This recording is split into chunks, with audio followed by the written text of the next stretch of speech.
আসসালামু আলাইকুম গাইজ, আশা করি সবাই ভালো আছেন। আমিও আলহামদুলিল্লাহ অনেক ভালো আছি। সো আজকে আমি বানাবো বার্গার। তো আগে থেকেই আমি ডাল, চিকেন এবং আদা রসুন ব্লেন্ড করে রেখেছিলাম। তো তার মধ্যে আমি পেঁয়াজ কুচি এবং কাঁচামরিচ কুচি দিয়ে সুন্দর করে মেখে নিলাম। এরপর চুলায় একটা প্যানে তেল দিয়ে এরপর ডাল এবং চিকেনটা রুটির মতো সাইজ করে প্যানে দিয়ে দেব।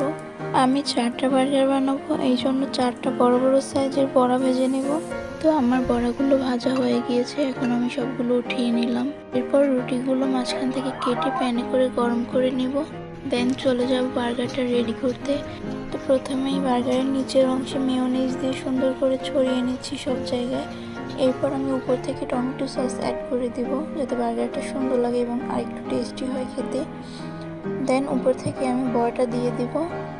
এরপর আমি একটু টেস্ট বাড়ানোর জন্য এখানে পেঁয়াজ দিয়ে দিচ্ছি। আপনারা চাইলে এখানে শসা, টমেটো এবং গাজর দিয়ে নিতে পারেন, তাহলে আরও বেশি ভালো লাগবে। দেন পেঁয়াজ দেওয়ার পরে উপর থেকে আমি আবারও মেয়োনিজ এবং টমেটো সস অ্যাড করে দেব, কারণ আমি মনে করি বার্গারের আসল টেস্টই হচ্ছে মেয়োনিজের মধ্যে। তো এই তো আমার বার্গারটা রেডি হয়ে গিয়েছে। তো এই পর্যন্তই, সবাই ভালো থাকবেন। আল্লাহ হাফেজ।